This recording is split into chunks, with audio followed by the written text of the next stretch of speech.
sa atong namatikdan o nakita sa mga panghitabo dinhi sa atong nasod karon, kusog kaayo ning gitawag og pamulitika.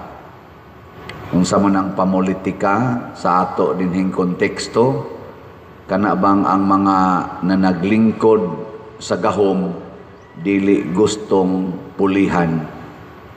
Mao na siya. Manang daw kay sila sa gahom. Nya kung doon na gani murag makapuli nila, ila ginang daoton, ipindown gina niya. Di gyud sila gusto nga masapawan ang ilang gahom. Ug mao na nahitabo sa atong unang pagbasa, ang mga pangulong pari ug mga pangulos, mga Hudiyo, mura bisag gipatay na nila ang leader sa mga apostoles kadtong nganlag Hesus, mura magnisikat na hinuog maayo ang mga apostoles, sige magsangyaw atong ngan atong ilang gipatay. Nakaingon sila murag mapulihan na gitani. Ato sad ni silang patyon. Ngana, murag kontrapartido ba? Kinsa maroy mga partido sa atong nasod nga naningkamot pagpatay sa ilang kontrapartido, ang mga Marcos Group, Duterte's Group o Pinklawans Group. Secret. Pero makita na nato kinsa gay perting paningkamot, kana bang hapit na lang tanan nilang energy, naa na lang diha nakatingob sa pagpatay sa ilang kaatbang. Si Kristo kanunay nag-ingon, higugmaa ang inyong kaaway, higugmaa ang inyong kaaway. Buhata ang maayo ngadtos mga taong naghatag ninyo kadautan. Mao nay tudlo ni Kristo. Gilingiyay mong tupad. Ning na liwat ka ni Kristo o namulitika ka. Naliwat ka ni Kristo o namulitika. Mahitabo sa nato dinhi. Dinhi nato ba hasta kaming mga pari pamulitika gyapon, dili may gusto nga mapulihan sa among posisyon, di may gusto nga mabutang mi ana mga parokya nga wa mi kauyon. Anhi lang gid mi aning dagkong parokya, kanilang gyung nindot og mga benepisyo, kani gyung maglingkod gid mi aning mga gahom sa atong simbahan, di gid mi gusto nga ibutang aris ubos. Ako, nag-eskwela man ko dito sa University of Santo Tomas Central Seminary. Kanang mga Dominican, religious order man na sila. Practically, ang tanang religious orders. O daghan sa tag mga dioceses dinhi sa atong nasod. O labi na gid ngadtos gawas nasod. Nga dunay kinaiya nga kanabang kung nahuman ako sa akong posisyon, ordinaryo nako. Di ba, mahuman na sa atong nasod, o mahuman naglingkod ang presidente sa iyang termino, ordinaryo na. Gipriso ganito as dahig. Gipriso na.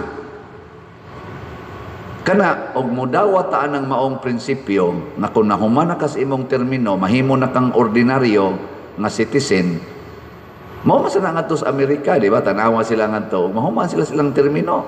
Wa na. Ordinaryo na. Pero dinis ato, di gyud gustong mahuman ang termino maintain gina. Mahuman sana dinis ato sa Archdiocese sa Cebu. Dito sa ambot morog sa Tagbilaran, kanang gigikanan aning atong Archbishop Abit Oy. Panalitan, ikaw mo'y parish priest, nya monsignor ka. Murag mo ni akong nadunggan, wa pa man ko kakuan actual, pero dito sa ubang diocese, sa Labinas Mindanao, naani siya. Nga, karon monsignor na ka, o nya kaning parish priest ka, nya mahuman imong term. Pwede kang i-assign nga assistant parish priest sa bag-ong pari.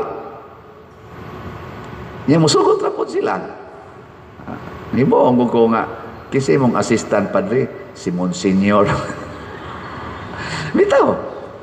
Kay para nila, pare mangyapon. Tagay sa naghigayon ka ng uban diha, ng mga batanon, nga sila say magdumala. Kay ang paris-pres manggod, mao may kaning murag manager. Nya, malipay sila. Naay mga pari nga malipay. Sige, i-assistant lang ko. Pero dinis ato, na mao na ang mga Hudiyo. Di sila gustong mapulihan. Kay gusto gid silang sila gi ilhon nga labaw, sila gi tahuron, sila gyud maoy kanunay nagkupot sa gahom ug sa bahandi. Mao nay pamulitika. Og tungod ni ana, ang kanang tao nga pamulitika kayo hunahuna, dili na siya kakita sa tinuod nga panginahanglan, sa tinuod nga problema. Natanawa karon unsay ilang gikalingawan diha sa atong kongreso, impeachment. Nagsigit tag gastong kwarta sa ilang paghiring, kada adlaw naghatag tag kwarta ana nila ilang mga sweldo, purting dagkua, tag 200,000 ngadtos 400,000 ang ilang sweldo kada buwan, gikan na sa atong buhis. Pero ang atong kagutom, ang atong krisis, ang kamahal sa gasolina, mga pamaliton, ang pagkaway balay sa mga nangaanod sa baha o nangaigo sa linog, wa gyud sila'y paghatag og priority karon. Naa sa ilang impeachment. Unsa man sa ilang giduki-duki sa impeachment? Ang kanarasang 125 million na confidential fund mao ginay sentro sa ilarong impeachment.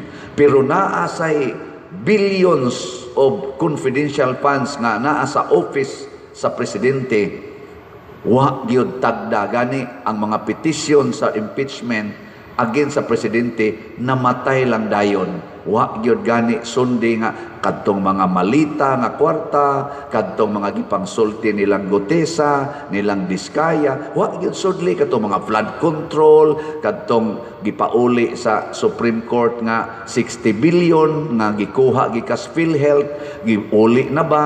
Na naman to'y desisyon sa Supreme Court, ipauli. Giuli na ba? O wa giuli, o di, sa ato pa, accountable ka na. Wa ka mutuman sa balaod, grave. Kung sa titawagan na, abuse of your mandato or sa konstitusyon. Pero maunay pamulitika. Ang ilang witness na wagi klaro, kabulol-bulol pa niya, hilak-hilakan lang niya, nagsigig sulting mga buta nga way ebidensya, ilang protektahan. Ang mga Marines, 18 Marines, si Gutesa nga nisulti nga naagyo ebidensya, sila si Saldico, paningkamutan yun nga mahilom, nga di na magsigig saba-saba, dili entertinon. Kanihinong nagsigig panabi nga di ra ba magkatugma, hastang cheque, duha ka buk cheque, pariha og check number, niya ang pizza pag yun, nilapas sa terminos iyang giakyos. Mauhinoy ilang tagaag pagtagan. Pamulitika ka na. Muna si Gamaliel, diri sa unang pagbasa, nagsulti siyag usa ka wisdom. Unsa may wisdom? Ingon dayos Gamaliel, subayan ninyo ang history. Doon na ba ito'y duha ka book leaders din sa ato, nga nagdaasag mga tao, sa dihang namatay sila, ang ilang mga sumusunod, nabungkag ug nawagtang ang ilang kalihukan. Karon kining maong grupo na bag-o pa lang namatay ang ilang leader, ayaw nala nagtanduga, mamatay ra na. Kung dili ni iyas Ginoo, mamatay ra gina, mawa ra gina, ay di na lang ta maghago-hago nga mopatay pagid ta nila. Sagdain na lang. Pero iyan is Ginoo, matod pang Gamaliel, og iyan is Ginoo ang mahitabo, mahimutang kaaway sa Ginoo. Ana, mahimutang kaaway sa Ginoo. Unsaon man gyud og ang gipili na gyud Ginoo kani gid sila nga mao nay musikat, mao na ni sila ang dadon sa o padadon sa pangagamhanan. Ug mao na gipili sa Ginoo, mao nay atong sundon. Kinsa kay gipili ros Ginoo nga mo'y molingkod sa atong nasod karong 2028? Marcos Group, Duterte's Group o Pinklawans Group? Lingi hilom lang imong tupad ingna kinsa kay imong ihuna-hunaan. Kamo lay mag-istorya ay lag isangyaw. O kung sa may timailhan nga siya mao'y gipili sa Ginoo, mao kini ang pipila nga makuha nato sa ebanghelyo. Una, sa may kinaiya gid sa gipili sa Ginoo, the appointed or the chosen leader, magsangyaw gina siya og kamatuoran, hustisya og kahiusa sa katilingban. Si Jesus nagsangyaw gyud kamatuoran, hustisya og kahiusahan. Mo nang gasuroy-suroy siya, siging sangyaw. Ikaduha, nga kana ganing kinaiya sa usa ka pinili sa Ginoo, di gid na siya makatalikod anang mga masakiton. Kana bang atimanon gina niyang mga masakiton. Kinsa karon sa ato mga politicians nga muatiman gyud masakiton o kinsa masad nila ang nangawat sa kwarta nga para untas masakiton nga nang sa PhilHealth. Kanang nangawat o nanguha sa kwarta nga para sa mga masakiton, kana di na gina Diyos nun, pero kanang musuporta para sa mga masakiton, kana mo na itong pilion, makita naman na nato, di abanas Marcos Group, di abanas Duterte's Group, di abanas Pinklawans Group. Isintro lang sa nakos politika ang pag-apply sa atong ebanghelyo ba. Ikatulo, sa mas nahitabo karon sa atong ebanghelyo, multiplication of bread, ang pagpakaon sa mga gigutom. Maningkamot ginang leader nga pinili sa Ginoo, ang ilang kasing-kasing ana naagyos pagpakaon sa mga gigutom. Di ba ningon si Kristo? Feed the hungry. Do not kill the hungry. Feed the hungry. Ang mga apostoles nga wapag yun sudli Ginoo, ingon sila, pakuan na, palakta na mga tao. Palakta. Ingon si Jesus, dili oy, kitay mo pakaon. Asa man tag pagkaon ana, tanaw ha, kani mga dili Dios nun ba, mga animal kay tanan. Asa man tag pagkaon? Kadaghan ana nila, 5,000 ka buok. Si Kristo nangitag pagkaon. Iningon man siya, seek and you shall find. In siya, pila man ka pan ang inyong naadiha. In siya, 5 ka pan, 2 ka isda. Nya mag-unsa man ni aning 5,000. Reklamo yun to the max. Ang naas kasing-kasing sa pinili sa Ginoo, dili ang pagreklamo, kung dili ang pagpasalamat nga naay pagkaon. Mao na si Jesus, pagdawat niya sa 5 kapan o 2 ka isda, ingon siya, palingkuran ng mga tao. Pakanon na nato. Ang una niyang gibuhat sa pan, salamat Ginoo. Muna salamat nga natay halin, bisag jutay, nagitay halin sa atong tickets. Salamat Ginoo. Pila na may atong halin? 2,433 na ka tickets. Oh, di ba? Ang atong katong pledges nga tag one stop challenge, nga tag 20,000 kada challenge.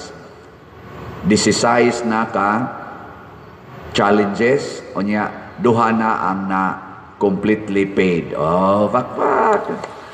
So, ana, maglipay ta, pasalamat ta. Nya, tungod aning kinaiya nga nahigugmas pagpakaon sa gigutom, unya nagpasalamat bisan sa gamay kaing pagkaon. Unsa may resulta? Kamao siyang manghatag. Bisag gamay kay iyang pagkaon, kamao siyang manghatag. Mao to gipikas ni Kristo ang pan nga mao nay atong simbolo aning Eucharistia o gihatag. Wa gipikas ni Hesus ang pan nya gikaon, gihatag. Lingi ana sa imong tupad ingna pilay ihatag nimo ron sa kolekta. Ingna ba? Pilay imong ihatag kay basi kasi kagunaw ang akong ipliti, ang akong ipalit, ang akong ayaw ana. Og naa ka diha roy gamayng kwarta, kamong nanimba o kamong naas online. Huna-huna din ihatag ko ni. Pikason ko ni, bahinon ko ni kay ihatag din ako. Og sa iyang pagbuhat ana ni Hesus, midaghan ang pan, midaghan ang isda, milagro ang nahitabo. Ngano man ang suportahan sa Ginoo, ang gitagaan og bendisyon sa Ginoo, mao ang gugma sa leader sa pagpakaon. Ang Ginoo, mga igsoon, makahimo bisan unsa, di ba? Nothing is impossible with God.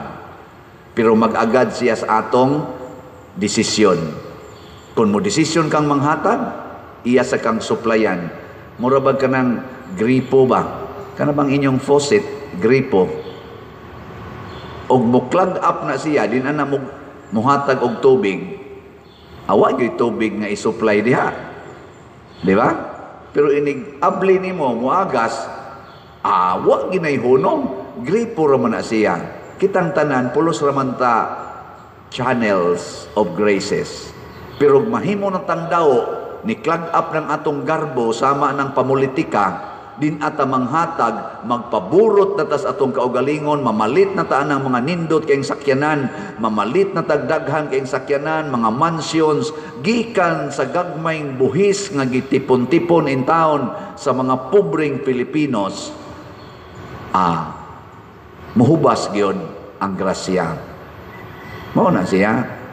Tanawang ilang mga naong karon ana mga kawatan kay tanan, nihubas. Daghan silang kwarta pero ilang naong luspad. Nya mura silang ni kuyos, no? Hasta ang ilang kani mga kasing-kasing, dili na sila relax. Sige na lang pangaway, ratol kay sila. Di sila makatugot nga naay musikat nga lain sad nga politisyan. Di sila makatugot nga duna say mga politicians nga posibleng ma-elected against them. Ingon ana sila karatulon. Pangutan ako nako, pader, wa ka maratol ron diri sa imong parokya. Wa jud ko maratol. Og unsa inyong ihatag nako nga ipalit niyong ticket, moro sanay akong gastuhon na atay daghang projects dire. Una, ang atong bell tower. Diba? Ang sunod, ang ato dihang adoration chapel na ongoing na ang pagtrabaho niya. Ikatulo, ang atong bagong CR ubos sa atong bell tower. Mugasto nag mga naanas mga 5 million more or less. Nya unsa ang pagkapalit nato ning 2,000 pa man kabuok ticket. Pero di lang ko maratol ana. Nya ang sunod natong giplanuhan kining mga lingkuranan ato untang ilisan. Kaning ato ring lingkuranan ba? Kana inyong gilingkuran ba? Mamaak man na sa inyong lubot. Na mao na atong initial na design pero i-improve pa na. Nya mugasto sa tingali nig mga more or less 5 million. 10 ano? Na ay dila sa tong luyo kay dako kay to gasto 50 million kuno to. Mga matay na lang mo. Pero ato gitong ambisyonan. Yang sunod, isunod na nato dihang atubangan kay hazard naman na siya. Ato ginang paningkamutan, approve naman na sa atong kaning mga tao nga involved diha nga ato gina siyang tangtangon, di ta maghuwat nga matagakan ta nang nagbitay-bitay na diha. Ato na nang tangtangon ang buta pumero, nya ilisa na to aning alley of or way of war or walk of apostles.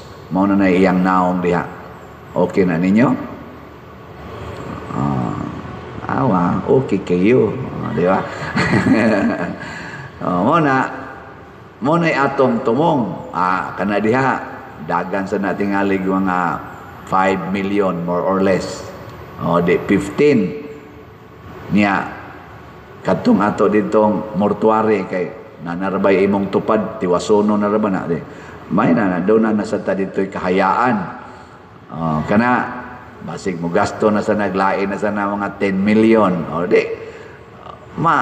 Arang-arang giduntag mahalinan tabisag mga 200,000 lang ka tickets. Pero di na lang ko ana. Di na lang ta magratol-ratol. Ug naa. Ugwa, di ta mamugos. Basta ang nasa tong kasing-kasing, feed the hungry. Ipaambit yon. Ipaambit. Mudaghan ginang imong grasya. Mao na ang kadtong naghatag atong bata man to, no? Bata man to itagiya atong 5 ka pan. Unsa may gibalik ngadto niya, nakaapil siya kaon o paghipo sa sobra nahimong 12 ka bukag nga pan. Hay man to gihatag, for sure gihatag tus tagiya. Tu as bata, ang iyang 5 ka pan nakapakaon pag yung 5,000, apil iyang kaugalingon, naapagi sobra nga 12 ka bukag. Mga igsoon, mao ka na ang gahom sa Ginoo. Pero ato lang yung i-avoid kaning word pamulitika. Kanamang dili ta gustong pulihan. Ang ato anong himuon, mao ang pagpangalagad, Diyos nung pangalagad, kay bendisyonantas Ginoo o kontrahontas atong pagpangalagad ay kabalaka.